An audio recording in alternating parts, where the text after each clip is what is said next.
All right. Good morning, everybody, and welcome back for another Bible study. We're in 2 Samuel. As you guys know, 2 Samuel chapter 14, moving along. 2 Samuel is obviously the book we've been learning that transitions from Saul to David in the kingdom. We're just going to jump right in because there's a lot to cover again. So 2 Samuel chapter 11 is kind of where we got to this point and everything that's going on. David and Bathsheba, the whole situation there with David and Bathsheba, where he saw that she was beautiful, got himself into all this mess.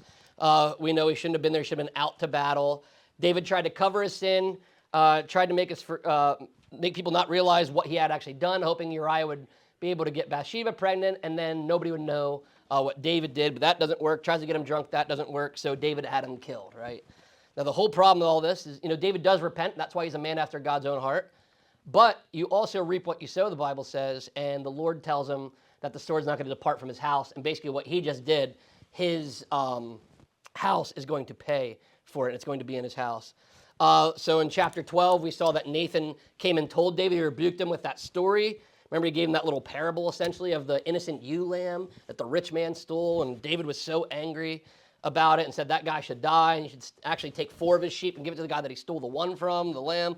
And Nathan says, that was you. And then he finds out, and that's when he repents, right? This is when we see David's heart of repentance and turning from his sin. But again, he still has to pay for that sin in an earthly way. Although he was spiritually forgiven, there are still physical consequences of sin, which is why David's child dies. And that's actually exactly what the Lord said would happen. David's child does die even though he praised, and that takes place there. And then Rabbah is captured. Remember the death of the child. He died on the 7th day, symbolizing it was the final completeness of this judgment, at least on David's situation here. There's still going to again be repercussions. And we see then Rabbah is captured right after that. That's because now the fighting, there's fighting going on for about a year or so. But now that things are spiritually taken care of, the war can be won. It's more proof that there's a spiritual war. This wasn't a real physical war. It's actually a spiritual war carried out in the physical. And actually the things that go on today, all the wars today, you could say are the same. And that's why all of a sudden Rabbah was able to be captured. That's why it's at the end of that chapter. And then last week, we started to see the repercussions of what was going to happen in David's family. So right out the gate, you have Amnon, who is the crown prince. He's the one that will be the next king in line after David. And he falls in love with his half-sister Tamar, which is Absalom, his brother's full sister, right? Because Absalom and Amnon are half-brothers, because remember, David has all these wives, and there's Maacah and Ahinoam, that's their parents. And he falls in love with Tamar, so he thinks, he calls it love, but we found out it was counterfeit love, right? It was lust.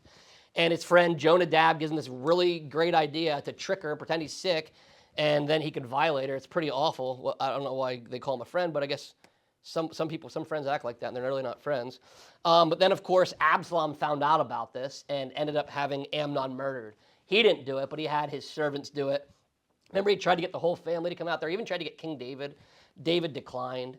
And then he begged for Amnon to be able to come. And some people think it's possible that Absalom's wanted to kill David since then. And that he was maybe even going to murder David at this banquet where he had Amnon murdered because he thinks David is a weak king. Because remember, he got angry. He got angry that Tamar got raped, but he didn't do anything about it. It's such a crazy thing. Imagine somebody in your family has something happen and you're like, oh, I'm really angry. Wow, that was really terrible. And then that's all you do. So it's pretty awful. Absalom says, I'm going to take it into my own hands, which is never good. Remember, God gets vengeance, right? Vengeance is mine, saith the Lord. So Absalom gets himself into trouble by doing this, because this is also sinful, which is why Absalom had to flee to Geshur. Now remember, his grandfather is the king there. That's why he goes to that place. He's going to go live with his family. His dad's also a king, and he's taking refuge there. And he had to run, because the law says, that basically he'd have to be put to death, right? David's a king. He'd have to put his own son Absalom to death for murdering Amnon. So Absalom takes off and flees for a handful of years. I believe it says 3 years. And that's where we let up last time, where Absalom's now in Geshur.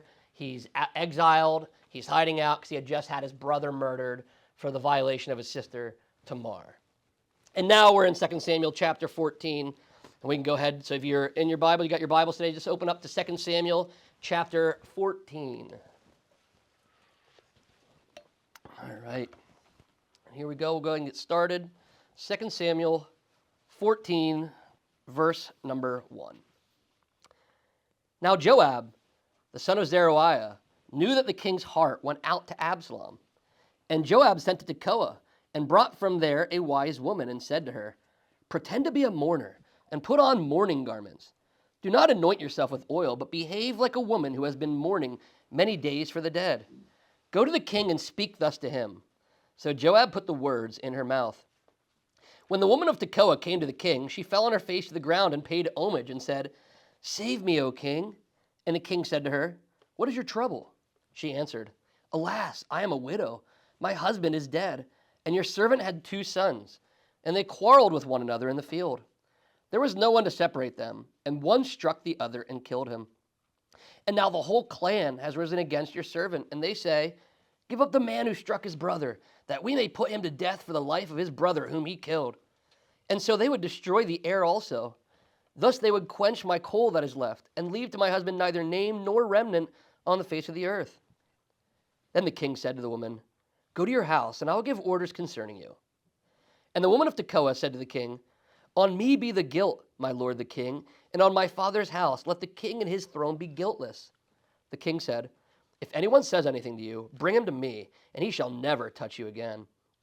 Then she said, "Please let the king invoke the Lord your God, that the avenger of blood kill no more, and my son be not destroyed."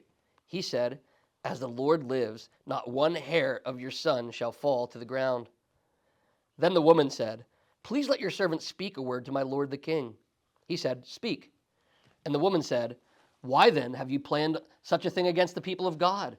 For in giving this decision, the king convicts himself, inasmuch as the king does not bring his banished one home again. We must all die. We are like water spilled on the ground, which cannot be gathered up again. But God will not take away life, and he devises means so that the banished one will not remain an outcast. Now I have come to say this to my lord the king, because the people have made me afraid. And your servant thought, I will speak to the king, and it may be that the king will perform the request of his servant. For the king will hear and deliver his servant from the hand of the man who would destroy me and my son together from the heritage of God. And your servant thought, the word of my lord the king will set me at rest. For my lord the king is like the angel of God to discern good and evil. The Lord your God be with you." Then the king answered the woman, "Do not hide from me anything I ask you." And the woman said, "Let my lord the king speak." The king said, "Is the hand of Joab with you in all this?" The woman answered and said, "As surely as you live, my lord the king, one cannot turn to the right or to the left from anything that my lord the king has said. It was your servant Joab who commanded me. It was he who put all these words in the mouth of your servant. In order to change the course of things, your servant Joab did this. My Lord has wisdom like the wisdom of the angel of God to know all things that are on the earth." Then the king said to Joab, "Behold now, I grant this. Go, bring back the young man Absalom." And Joab fell on his face to the ground and paid homage and blessed the king. And Joab said, "Today your servant knows that I have found favor in your sight, my lord the king, and that the king has granted the request of his servant." So Joab arose and went to Geshur and brought Absalom to Jerusalem. And the king said, "Let him dwell apart in his own house. He is not to come into my presence." So Absalom lived apart in his own house and did not come into the king's presence. Now in all Israel there is no one so much to be praised for his handsome appearance as Absalom. From the sole of his foot to the crown of his head there was no blemish in him. And when he cut the hair of his head, for at the end of every year he used to cut it, when it was heavy on him he cut it, he weighed the hair of his head, 200 shekels by the king's weight. There were born to Absalom 3 sons and 1 daughter whose name was Tamar. She was a beautiful woman. So Absalom lived 2 full years in Jerusalem without coming into the king's presence. Then Absalom sent for Joab to send him to the king, but Joab would not come to him. And he sent a second time, but Joab would not come. Then he said to his servants, "See, Joab's field is next to mine, and he has barley there. Go and set it on fire." So Absalom's servants set the field on fire. Then Joab arose and went to Absalom at his house and said to him, "Why have your servants set my field on fire?" Absalom answered Joab, "Behold, I sent word to you, come here, that I may send you to the king to ask, why have I come from Geshur? It would be better for me to be there still. Now, therefore, let me go into the presence of the king, and if there is guilt in me, let him put me to death." Then Joab went to the king and told him, and he summoned Absalom. So he came to the king and bowed himself on his face to the ground before the king, and the king kissed Absalom. All right, and that's the end of the chapter there. So it gets pretty interesting here, and it's kind of confusing at first, like what is going on here? But we're going to go ahead and break it down. What is actually taking place? So let's go ahead and start We'll start right at the top here with the first verse. So it starts out, says that Joab, which we know again is his army commander, knew that the king's heart went out to Absalom. So right here we see Joab knows David's in a predicament. He's conflicted here because Absalom is exiled. And remember, Absalom should be killed. The Goel, which you'll see, the avenger of blood, should be killing him. David should put him to death for murder, right? But at the same time, it's his son. And he loves Absalom. He loves his son. Who doesn't love their kids, right? You have that natural love for him. So he's in this tough place. He wants to be made right with Absalom, but he also knows he has to judge and be a just king. Because if he doesn't, and he shows partiality to his son, then people are going to call him a bad king, and his kingdom could fall apart. So he's in trouble, and Joab is recognizing this. Basically what that means there. So it says in verse 2, Joab sent to Tekoa and brought from there a wise woman. So Tekoa, it's a town a little bit away from Jerusalem. It's actually also where Amos came from. So you have this wise woman here. You have a prophet. So Tekoa, there's some wisdom in Tekoa. But it's basically somebody outside of Jerusalem, somebody that wouldn't have been living there. And the phrase wise woman here suggests that she was intelligent, had discernment, and maybe even a prophetic reputation. She might have been a prophetess of Tekoa. Because Joab basically goes and seeks her out, you notice. Joab's the one making the effort here. It doesn't say that a wise woman came upon Jerusalem. It's Joab went out seeking her. Because what he's going to do, he's going to orchestrate a deception, right? And he's going to do a knockoff version of Nathan's parable. It's basically what we read about here. The woman comes with a parable similar to the way Nathan did it, right? And that's what he's trying to do here. And he's probably thinking, well, if it worked for Nathan to convince David, I've got a plan, but I got to find a woman to do this. So why a woman? Why couldn't Joab have done it like Nathan? Well, maybe God would have expected Joab to do it. He could have even had another man that maybe David didn't know. But women were often seen as more sympathetic in storytelling. They were good with conveying a message. The king would maybe listen to her a little bit more. A woman who is supposed to be protected by the king. Kings looked out for the women, the children, the widows, all those people that are, that need the help. So this is probably a tactic here to kind of soften David's approach. If it went to a man, he'd still maybe convince him, but a woman is way more going to be convincing to David. So we think that's probably why he went with that. Then it continues on where Joab tells the woman, pretend to be a mourner. Then he says, behave like a woman who has been mourning many days for the dead. So again, this is kind of a ruse. It kind of reminds me back on, if you remember the Gibeonites back in Joshua 9, where they come and they wear old clothes and old sandals, pretend they were traveling a really long time. It's kind of like that kind of deception. She's going to pretend, she's going to, basically make herself look like she's been crying and mourning and there's been this crazy, horrific event. So she's basically a paid actress. She's basically an actress right now, a political actress, which they still exist. Actors and actresses still exist in politics, by the way. Just to let you guys know. It is. It's a universal archetypical thing that will go on forever and ever and ever. So that's why you can't even trust everything. So, yeah, and David's getting right here into a political mess here. So Joab hires an actress, and she basically, is going to look like she's mourning, right? And this mourning is also, Joab's not stupid, it's also going to resonate with David. Because, she's mourning, and David inside is mourning. Although on the outside he can't show it. Joab knows. Remember, that's how it all started. He knows he's mourning on the inside for his son that is lost, but he doesn't know what to do because he has to be a good king. So kind of playing that off. Later he says, do not anoint yourself with oil. Reason being there, that would be a sign of normalcy, right? Remember when David gets up, he does that whole thing. Basically, that would have, if you anoint with oil, it'd been like everything's normal. So he's like, I don't want things to look normal at all. I want it to look chaotic. I want it to look like it was just an awful situation in your life. You really got to play this out. And we know that Joab gave her the story, at least the overall idea, because it says right there, so Joab put the words in her mouth. So he crafted this narrative to manipulate David. Joab came up with this, and he gets this wise woman. She's wise probably the way she acts, the way she's able to interact in these live situations, right? Because I could give you a story to go tell somebody, and you're going to say, what happens if they say this? Then what do I do? What if I do that? So he had to pick a wise woman that he didn't have to explain all this stuff. Just carry this story, and you're wise enough. God's given you wisdom. You'll know how to answer and deal with David as you go through this process here. Verse number 4. When the woman of Tekoa came to the king, she fell on her face to the ground and paid homage and said, save me, O king. So she comes. This is courtly protocol. You come in, bow before the king, show reverence. She's going through the protocol. Save me, O king. This would have been, again, to stir David's compassion. Save me. He needs to rescue her. And what are the kings supposed to do? They're supposed to take care of those in society who need protectors, who need help. They're supposed to bring justice. So right here, save me, O king. He sees a woman who is mourning, in distress, and needs his help. So he's going to be attentive. And the king said to her, what is your trouble? So right out the gate, he doesn't say, what's really going on here? He says, hey, what's your trouble? What's wrong? What's the matter? What's going on? And despite David's sinful failures that we've seen, it hasn't been really good for him the past couple of chapters, you can see David's heart here. As a king, he still has a heart for justice.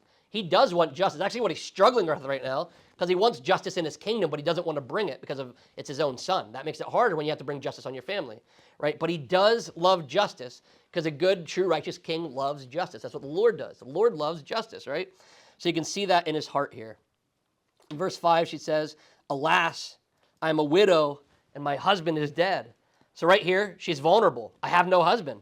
And that's a really big deal because widows were helpless members of society back then. And they relied on kings and leaders for justice. So he would say, oh, not only is she in trouble, oh, she has to come because she has nobody else to go to. This is why they killed her husband. So this is part of the deception, to make up a story that would evoke all this sympathy right out the gate for David. It's going to cloud his judgment. It's this woman mourning. She's having a terrible time. She's a woman that needs protected. And not only that, her husband's dead. This is a complete injustice here. So now she has his full attention. Verse 6, and your servant had 2 sons, and they quarreled with one another in the field. So in this parable she's going to give, she has 2 sons. Interesting. It's, again, reflection off of Amnon and Absalom. Deep down, as David's listening to this, his subconscious is probably like, he doesn't know why, but he's really feeling this passion for this woman because it's his story. And inside, he knows it's his story, but he doesn't, he can't see that. He's looking as an external thing, but it's why you sympathize with people going through similar things as you. It invokes a sympathy, right? So that's what's going on here. In this situation, her 2 sons are out there. They get in a fight in a field, and one of them dies, which is really interesting. It's like the story of Cain and Abel. She just kind of went back and said, hey, I'm going to retell the Cain and Abel story, right? And there was no one to separate them, so that implies here that it was an uncontrolled escalation. She's saying they didn't go out there. This is a little bit different than Absalom. Absalom intended, this is where the story is slightly different, because Absalom planned to kill Amnon. When she says there was no one to separate them, kind of gives you an idea that it kind of escalated over fight, over time. It wasn't really planned, but we don't know. And then she says, one struck the other and killed him. That's like the Cain and Abel story, like I said. And again, it's meant to parallel Absalom killing Amnon, striking that chord in David's heart. And that's what's going on here. And you can see here, this is another reminder of the power of storytelling in convicting the heart. It's why Jesus told parables. One, it was, he's going to make things a little bit hidden. It was going to be hard for people to understand after that. But stories do make things a little bit better to understand. If you teach somebody a principle of Christianity and you tell them this thing, it might set in. But if you explain it through a story of the way it's actually been carried out and happened, it seems to connect with the human psyche a little bit better. And you can see here, it's another good way to get deep truths across. That's why Jesus was doing it. And this is what these parables are meant to be. The only difference really is with this one compared to Nathan's. People say, oh, it's like a ripoff of Nathan's. It is a ripoff of Nathan's because Nathan's parable, where did it come from? Well, it didn't come from Nathan's mind. It came from God. Remember, God's words, hey, go tell David this thing. It's like, all right, God, I'll go tell him. Whereas Joab's like, hey, go tell David this. And the woman's like, all right, I'll do it. So they have different sources. If it's a godly source, it's a good way. If it's not, there's going to be some deception, some kind of other things going on here, which you could say is actually what Joab's doing. We have to go back and think, why is Joab manipulating David to bring back his son? Doesn't Joab know he wants to bring back his son? Shouldn't Joab just go up and say, bring back, hey, David, we all know you love Absalom, and I'm cool with it. They're cool with it. Just bring him back. It's your kid. Bring him back. Why did he do that? Well, because, again, he had to manipulate him because he knew maybe wouldn't listen to Joab as much as like this situation. But also, again, it made it an easier way to trick David into doing this judgment that he couldn't do, knowing it was Absalom and Amnon. So he's getting him to think about the Absalom and Amnon from a distance. So he had to almost trick him into doing this. So then he wouldn't be called, because the whole issue here is the whole issue that we have in general, like what Christ was able to solve. He's really the only one able to solve this. In leadership, when you're a leader, whether you're a king or in some kind of leadership, the toughest thing you'll find out, and only Christ could solve it, is the balance between mercy and justice, right? That's what Hosea says. We're supposed to, love justice, show mercy. Well, how do you do that? Because Absalom, should we show justice? Should we kill him? Or should we show mercy and forgive him? If you forgive him, there's no payment for the penalty. That's unjust again. So he's in this, it's like this interesting, like almost paradox. Like, how can I show mercy and justice? And you'll find that in leadership, that's a really tough time. When do you actually drop the hammer? When do you actually bring punishment? And when do you forgive, right? So that's what's kind of going on right here. Verse number 7, she says, and now the whole clan has risen against your servant. So now her story is going to expand. Now there's a new conflict. New conflict here. Not only has her one son been killed, but now her entire family wants to execute the surviving son because, well, he murdered the other one, right? And that was actually just. Numbers 35, you don't have to go there. Numbers 35:19 talks about the avenger of blood. And the avenger of blood in Hebrew is called a goel. And basically what they were to do is to seek justice. This is where the Avengers come from, right? When we watch the Avengers, we don't even think about this. We watch the Avenger movies, right? An Avenger is a real thing. An Avenger in the Bible, if somebody killed your family, you were the Avenger. You were legally allowed to go kill them. That's why they would run. That's why Absalom's hiding out. Because actually any of his brothers could murder him and not pay the penalty because they were bringing justice. So you see the dilemma of David goes even deeper. Even if David brings him back, if he doesn't make some kind of decree, justice would have to be served where one of his brothers would have to murder him. That's what's going on here. And that's what she's kind of playing in her story. She's saying, hey, the Goel, the avenger of blood, they want to kill my other son. And that's a big problem, right? And again, this is the question, should vengeance override mercy? That's like the struggle of being a leader. You have to figure it out. It says, give up the man, verse 7, give up the man who struck his brother, that we may put him to death for life of his brother whom we killed. So again, they're asking the eye for an eye. He killed him, he killed our brother, we're going to kill him. Exodus 21 hints at that, right? And it probably reflects how some in Israel viewed this. Just like it is in our country when you have an issue. Some people want this, some people want that, right? So David was probably conflicted because some people were probably saying, bring back Absalom, bring him back, it's your son. But a lot of them, I'd imagine a lot of them were saying, kill him, somebody go get Absalom and kill that guy. I can't believe what he did to the crown prince. So Israel, there's probably a call for blood. There probably was a call for blood around David. That's probably why he wrestled with this. And it forced David to wrestle with his own dilemma. Because if he punishes Absalom like they want, he loses his son. But if he pardons Absalom, he risks appearing unjust. So again, this is his whole dilemma that Joab's trying to help him with. Verse 7 continues on, thus they would quench my coal that is left. Basically, the woman is saying in a poetic way, this is her last remaining hope, right? This is the last coal keeping the fire alive. What fire? Well, the fire of her family's legacy. And that was a really big thing back in the day, right? That's where you see the whole book of Ruth is basically based on this concept, right? Levirate marriages were based on this stuff, that you had to keep a family line going. So she's saying, listen, if they bring justice, that's the end of my family. That's not the end of my family. That's the end of my husband's line. Because remember, I'm a widow. And then my sons, they'll all be dead. I'll have nobody. He's the last coal. He's the last one keeping it together here. And what's really interesting, again, is this kind of plays right into David. David essentially had the risk of losing his dynasty. Because if, in his eyes anyway, God wasn't going to let that happen. God already promised, and God won't break his promises. But if this continues on, and they kill Absalom, and then other people, this war go on, everybody could end up dead, and David could lose his kingdom. And that's kind of what Joab, I think, is really worried about. Why does Joab want to bring Absalom back? Is it to make David happy? That's part of it. But it's actually maybe a secondary issue. What Joab really wants is political stability, right? That's really what he wants. Just like in situations before, if David would go down, Joab would lose his job too. If the kingdom fell apart, Joab's life would be in a danger too. So Joab wants stability, and as long as Absalom's out there, he's kind of a rogue one of the kingdom, right? And he knows it's a little bit unstable right now, so Joab, I think, really just wants political stability. He wants the family to be happy again. He wants Israel to stop calling for Absalom's head. He wants David to settle this because we need to stabilize things, because this could turn into a civil war, and it won't be good for Joab, right? It would not be good for him, and we've seen this before as well.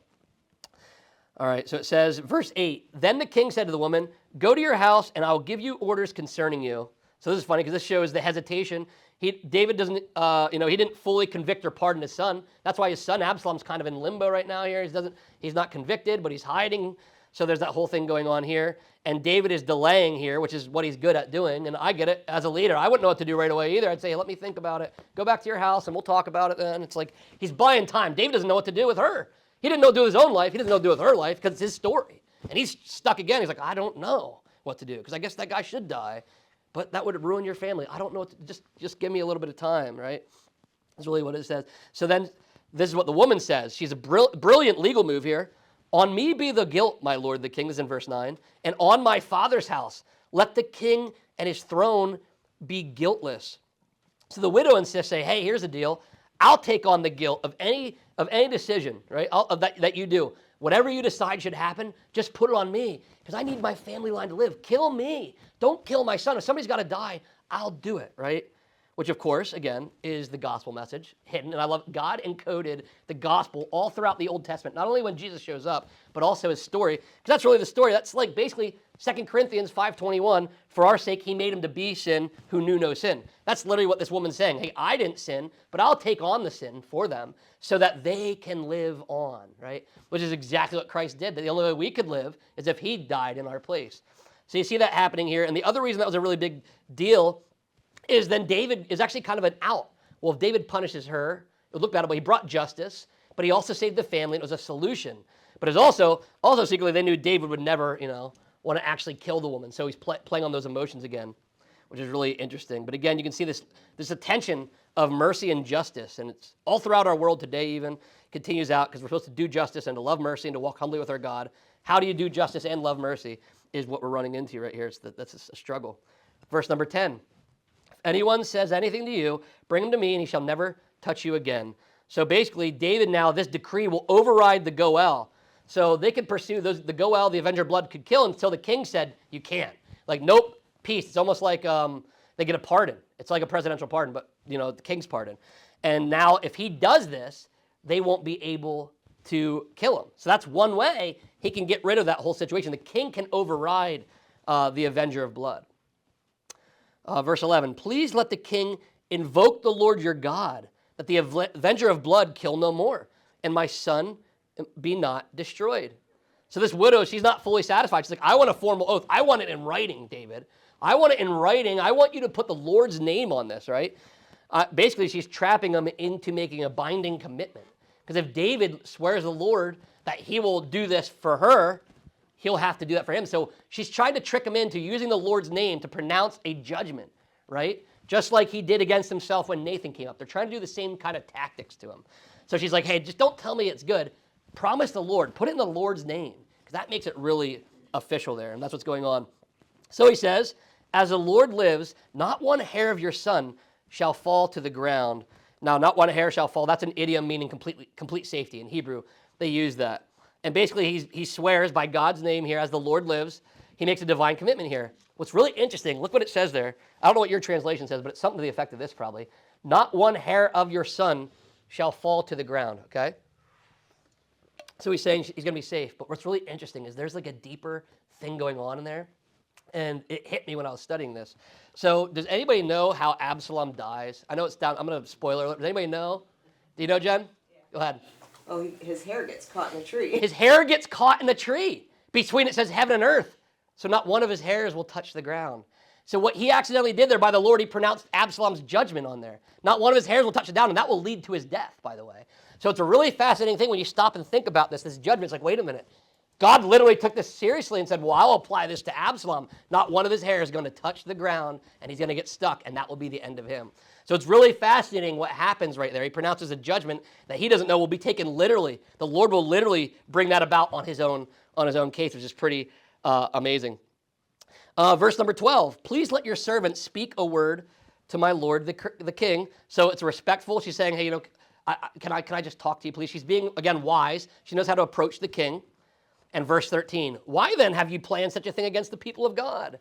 So this is like the moment when Nathan's like, you're the man, you're the one. This is what she's doing here. And this is when David realizes this is about him. The woman's now flipped the situation. Well, if you're going to forgive my son, why don't you forgive your own son, David? And now his eyes are wide open. He realized he got stuck now twice with these parables. He's been tricked twice by this stuff, right? And now what does he do? It says, for in giving this decision, the king convicts himself. So again, she turns against the king's word, says, you set a double standard. If you do this for me and not for him, you can't have a double standard. You're a good king, David. So now, here you go. Your problem solved. This is what you have to do for Absalom. And, that does go along with the Bible. With the judgment you pronounce, you will be judged. So that's Matthew 7, and that wasn't written yet, but it was true all along. David's getting that situation right here. Verse 14, we must all die. We are like water spilled on the ground, which cannot be gathered up again. I love this. Is like a nice little like wisdom nugget here. That life is short. It's irreversible. So that's all true there. And what she's saying, water spilled out on the ground, like, hey, you only have a little bit of time. You better reconcile with your son. When he's dead, he's gone. and there is no reconciling. Life is short. It happens. Better make up now. It's basically what she's getting at. Again, playing on those situations. Like, time is short, David. Give him that urgency. Continuing on 14. But God will not take away life, and he devises means so that the banished one will not remain an outcast. So again, talking about Absalom here, but there's a deeper meaning again going on. It's the gospel again. This hints at God's redemptive plan. He will not take away life, and he comes up with a plan. The banished one, the outcast, that's us, has a way to come back. That's what the Lord did. He took justice and mercy, and he took care of it all himself there. He makes a way for restoration, right? And that's what it's symbolizing here as well.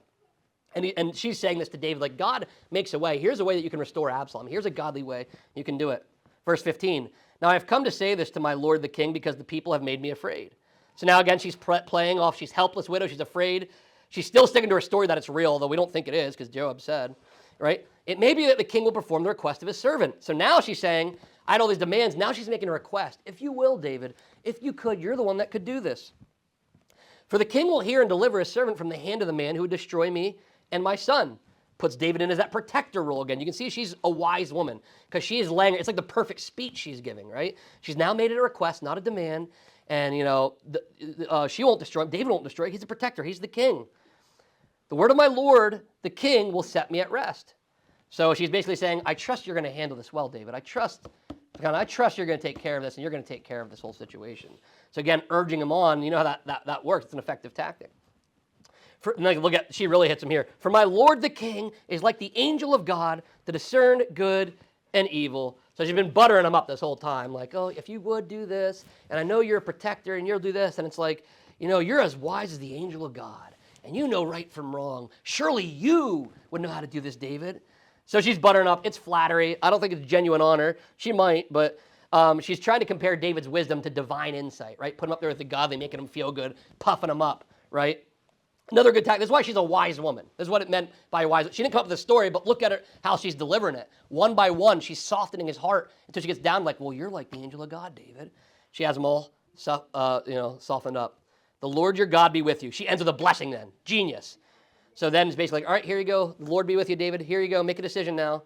So she's buttered him up, got all that. And this shows just the danger of flattery, because flattery could actually cause you to make bad judgments, right? Proverbs 27:6, I love this one. It says, faithful are the wounds of a friend, profuse are the kisses of an enemy. That's a weird verse, but basically it's saying, there's somebody that told me, I was talking to a Jewish man, wasn't even a Christian, but he believed in these Proverbs and they said, flattery is the most evil thing anybody can do for you. He said, because all that's doing is getting you to focus on yourself and your pride. And then this is what kind of stuff that happens. Then you start to feel good. Then you start to be influenced by other people. And really what it is, a way to influence you. It doesn't mean that compliments are natural and they can come. That's true. But what will happen if you don't say that's all to the glory of God, you'll start to receive this stuff.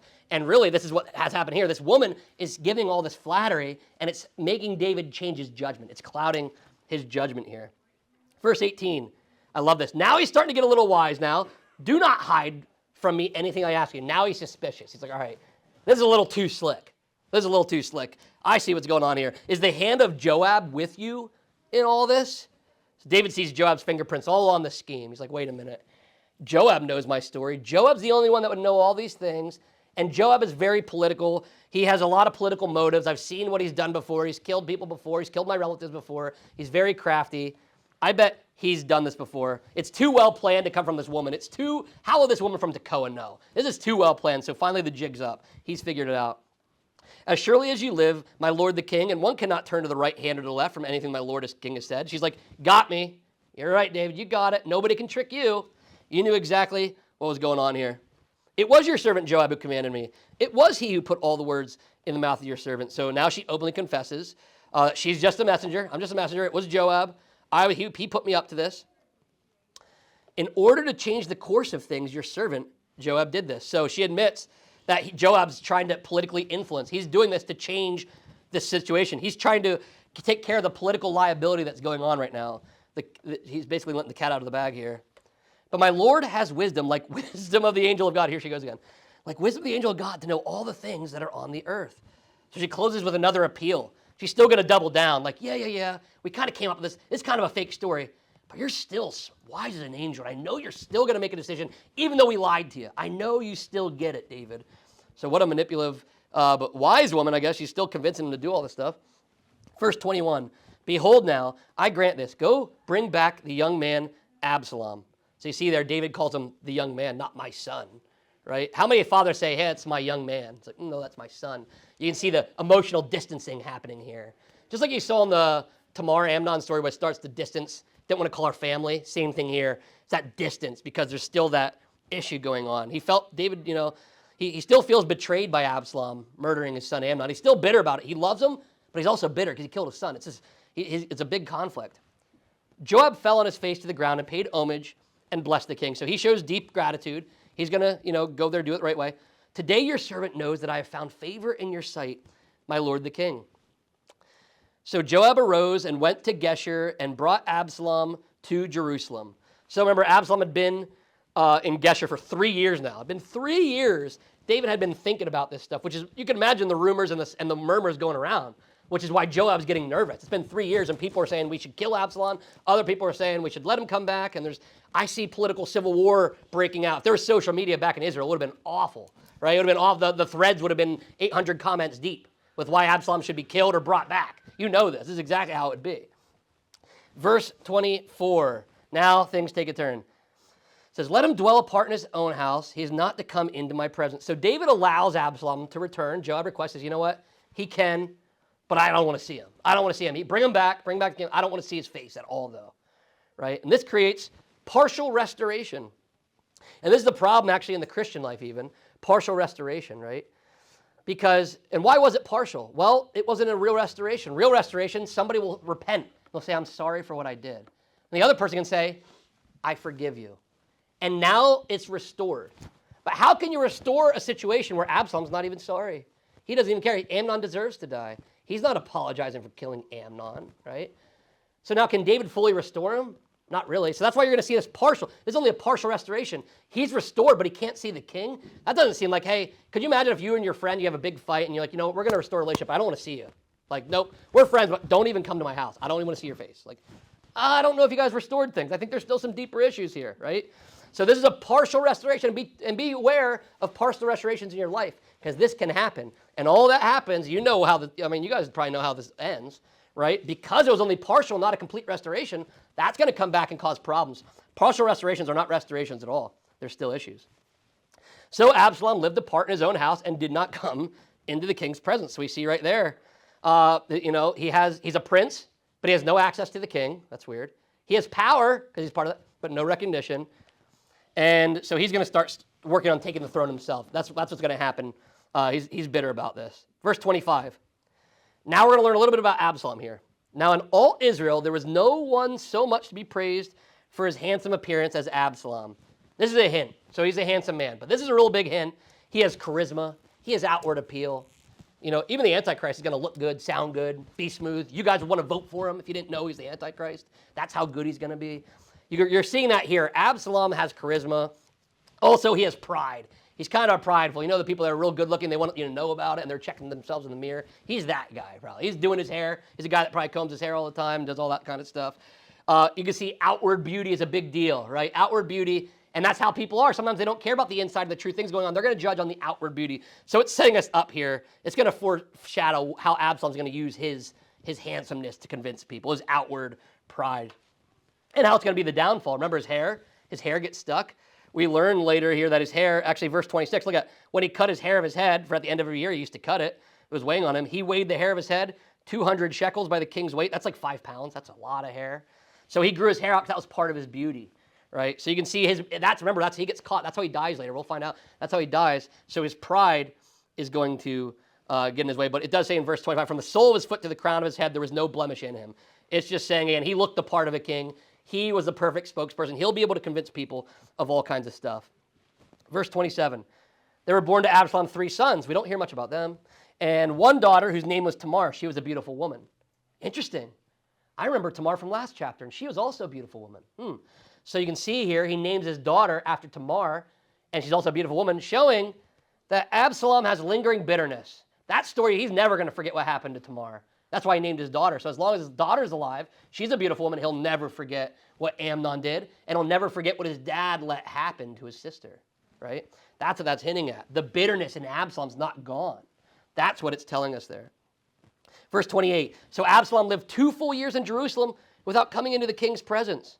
So again, he brought back to Jerusalem, but he's not able to see him. Again, with this justice and mercy thing, David's still struggling with it because he hasn't given him full mercy because he still wants a little bit of justice, right? And that can happen. That's a consequence of unresolved conflict, right? That's what will happen. It allows bitterness to fester. And that's what's happening with Absalom. For 2 years, you're going to see how bitter he gets here. Verse 29, then Absalom sent for Joab to send him to the king, but Joab would not come. Isn't that interesting? Remember who got Absalom to come to the kingdom? Joab. Remember when Joab went all the way to Geshur to bring Absalom to the kingdom? Joab's that kind of guy that he did what he needed to do. The political instability's gone. Absalom, I don't really care about the situation. I'm not worried about you. I have it solved. You're here. The unrest is going down. I'm not afraid of a civil war as much. You're not really a priority anymore. So Joab was so involved getting Absalom here, and now he abandons him. Like, well, I don't care. I got what I wanted, Absalom. And he asked him, and he would not come. So look what he said. He asked him twice, and he's ignoring him. We know he's ignoring him at this point. It wasn't, oh, he forgot. Well, maybe I'll ask him again. He asked him twice. He doesn't come back. So what does he say? So he said to his servants, see, Joab's field is next to mine, and he has barley there. Go and set it on fire. Wow. Talk about burning bridges. This is burning bridges, and yeah, you'll see. I mean, Joab shows up here. We see that Joab shows up, but he sets him on fire. It's force and intimidation, right? And this does happen today. If you don't get your attention, it's actually funny. Like sometimes I'll know Roscoe if I'm not doing a good job paying attention. He'll say, hey, Dad, do this. Hey, Dad, do this. Next thing you know, he's jumping off the couch. I go, hey, don't do that. Then I realize, oh, he's trying to get my attention. He's going to start doing things I don't like to get my attention. So then I have to pay attention to him, right? That happens to me as a dad, and I have to be more careful of that. But that's what's going on right here. He's going to set it. Well, he has to find out. He's going to come back and look at his field because that's a lot of money. That's an investment. I'm going to set it on fire. I'll get Joab to come and talk with me. And that's what he does. But again, you never want to manipulate. You never want to take, like this is where, the politics and, diplomacy comes into play here. Because this will happen a lot. There's an option you can take. Drop the hammer on them. Go do this, and this will force their hand. You can do those things in leadership sometimes. You can do those things. But what it usually does, you usually want a diplomatic way to solve it because this is going to end in Absalom's demise. Spoiler alert, Joab kills Absalom later. And I'm sure when he killed him, he was thinking about that fire. I really do believe this didn't leave Joab's mind either. Verse 31, then Joab arose and went to Absalom in his house and said to him, why have your servants set my field on fire? Right? And of course, we just talked about why. And Absalom answered Joab, behold, I sent word to you. He's like, hey, I tried to reach you. This is your fault, man. You ignored me. I asked you twice. You went and got me and brought me here. Now you're ignoring me. What else am I supposed to do, Joab? So he blames Joab for this issue, right? That's usually what happens in these situations. Verse 32, why have I come from Geshur? It would be better for me to be there still. So you can see his frustration. You kind of sympathize with him. He was there in 3 years in Geshur, and he was fine. He was safe. And now he's come back to be restored to his dad. But he's still in exile. It's just 2 more years of exile, just in a closer house, really. It's the same as letting. He's like, might as well go back to Geshur. What was the point of bringing me back here to the king, Joab? What was the whole point of this? Right? Now, therefore, let me go into the presence of the king, and if there's guilt in me, let him put me to death. He's like, listen, let's just give my dad an ultimatum. Either he restores me fully, no more of this partial stuff, or he kills me. One or the other. I don't want to be in this in between. I'm sick of it. Is basically what Absalom's saying. He's also being bold, too. A bold posturing here. He's like, David's got to make a decision. My dad's got to make a decision. Verse 33. Then Joab went to the king and told him, and he summoned Absalom. So Joab, I'm sure very reluctantly gives in. He didn't want to have to. But to end the drama and to end the instability, he's going to have to go to David. So he came to the king and bowed himself on his face, or he said Absalom. So he came to the king and bowed himself on his face to the ground before the king, and the king kissed Absalom. So Joab went to the king, told him about Absalom. They summoned Absalom, and here's how it ends. Absalom bowing, right? So now it looks good, like, oh, good. Well, now it's ending with Absalom bowing and the king kissing his hand. That's pretty good, right? Well, that's good on the outside. On the outside, it looks like they're at peace. If you wouldn't have known anything about it, you'd just been some servant, didn't know who these guys were or whatever, and you're like, oh, wow, I'm glad they made up their friends now. He's bowing to the king. He's showing his honor. He's kissing his hand. It's all good, right? That's just an outside appearance, though. Go back to partial restoration. Partial restoration on the outside will be like, yep, we're good now. We're good. Everything's great. But there's nothing going on the inside, right? You don't see in this part, because it left it out, God would have probably included this. I'm pretty certain would have included, if it would have said, then Absalom repented and apologized for killing Amnon and all the strife it brought to the kingdom. But you don't see that, right? So, and then that's why you don't see. And then David told him, I forgive you of everything you've ever done, right? You don't see that either. So this gives us a hint. It was all outward. That's why he bows. It's an outward thing. He kisses his hand. But there's no words. There's no internal dialogue here, which means they're only restored. Everybody's looking around. It's like everything looks nice. But inside, Absalom hates David. David's still bitter at Absalom. And that's how that ends. And the whole, like I said, the whole main points of this chapter, there's a lot in here. Unresolved issues lead to greater sin. We're continuing to see this. Every time that was happening with David's situation, every time you leave sin unchecked, it just grows and grows. So take care of it. And forgiveness without repentance is shallow. Even if somebody you forgive somebody, they didn't repent, it's going to be more of a shallow forgiveness, right? But reconciliation without repentance is not true reconciliation at all, right? For there to be reconciliation, one party has to repent, the other one has to forgive. If that does not happen fully, that's only a partial restoration. And all you have to do is read ahead later in the afternoon. You want to go ahead, read ahead, and you'll see how that ends. We'll talk about it in a couple weeks too, but that's how that ends. Does anybody have any questions or comments based on this? Yeah, Dave. I think the true hero in the last couple chapters is Joab. Joab, yeah. David messed up. Yep. Amnon messed up. Absalom messed up. Joab's like the Secretary of Defense and Director of the FBI at the same time. He knows all the secrets. He has to fix all the problems and try and fix a family's drama that he cannot do. But yet he's the one trying to restore and make peace everywhere. Absolutely, that's so true. And you can even see Joab as somewhat of a peacemaker. He really is. That's how the whole chapter starts out. He knows David's distress. He knows there's a lot going on, and he wants to bring peace. So Joab carries the heaviest burden. I know he did it manipulatively in certain ways, and he's probably for political stability, but he does have the hardest job. He's in the middle of this, and you'll find that usually. There's always somebody in the middle trying to make peace with the two parties, because usually the person's friends with both people. And Joab, I don't know if he liked Absalom or not, maybe, but he's just trying to make peace and trying to get things going. Yeah, he had the hardest job of all, trying to bring the peace with things. And then I'm sure at the end he regretted bringing Absalom back. It's like, dude, I'm trying to help you. I went and brought you back here and you set my field on fire, right? But it showed Joab should have been a little quick to listen to Absalom. But yeah, it's a great way to put him. It's basically, it's all politics. Joab had to be the political figure to go clean up this mess. And if you look at, that's what politics is basically. It's like people, we used to say when I was in leadership, even at school, like, our job, we're firefighters. We just go around, we put out fires all day. That's all we do, right? That's what leadership a lot of times is. Not always, but a lot of times it is. So Joab literally had to put out a fire. Like, that's why people start fires, you got to put them out. That's literally what happened here with Joab. But yeah, Joab had a short straw here in this situation. Not an easy position to be the commander of the army and have all this political strife. Because you just won the war. Remember, you just beat the Ammonites. You don't want to go back to another war, and you're the guy that has to lead it. You're the leader of the army. Joab's just trying to take a break. He's trying to get people to have peace so he can settle from war for a while, right? Internally and externally. Yeah. Oh, didn't Joab start this thing?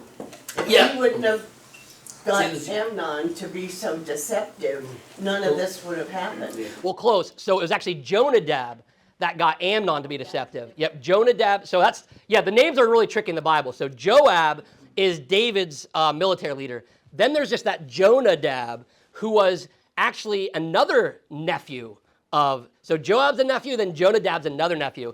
Jonadab's the one that got him. Still though, Joab is a very violent man. So Joab isn't completely innocent. This situation he is trying to patch up. But in the end, I mean, if you guys haven't read ahead, David has Joab killed then at some point. So Joab was a man that had a lot going on. Remember, like Joab and Abishai, they've been murdering people for a long time. They've killed so many people in this book already. It's crazy, right? And I'm not just talking in the military wars. I'm talking like the assassinations, right? And the assassinations, they're only going to heat up as we go on. And you get into the kings, a lot of assassinations going on, right? But Joab is, they're called, I think at one point, David refers to them as the violent sons of Zeruiah or something like that. Basically, like my nephews, they're just bloodthirsty. They're violent guys. Because Joab and Abishai, they were still killing people up to this. So, yeah, there's a lot going on. Yeah, Paul. Just a quick question. Yeah. 21, when the king said to Joab, was he there? Was this something that just skips to that point? Oh, so it says, all right, then the king said to Joab, behold now, I grant this. Go bring back the young man Absalom. So that right there is Joab probably approached David first because Absalom can't see the king. So that's why he had to set a fire. It's like, I want to go talk to my dad. I'm not allowed to. Somebody let me out of my prison. So he set it on fire. So Joab then goes, talks to the king, and the king says, bring out. So Joab fell on his face, paid homage, and Joab said, "Today your servant knows that I have found favor in your sight. My lord king has granted the request of his servant." So Joab arose and went to Geshur then. So what happens is Joab first, he had to be the go-between, kind of what Dave's saying. It's his job, apparently, he has to keep settling these things. So he's traveling, talks to Absalom, and he goes over and he bows, and David says, all right, go get him. It's like, all right, I'll be right back. And then he goes and gets Absalom and brings him there. So Joab's kind of what Dave's saying. He's kind of the go-between. He's bringing people back and forth. He's the messenger in between there. So that's what was going on there. Great question. Any other questions or comments? Awesome. We'll keep reading ahead. It only gets crazier, I'm sure, as you know, as you go on. Read chapter 15. We'll be in next time. Until then, keep reading and keep your lamps trimmed and burning.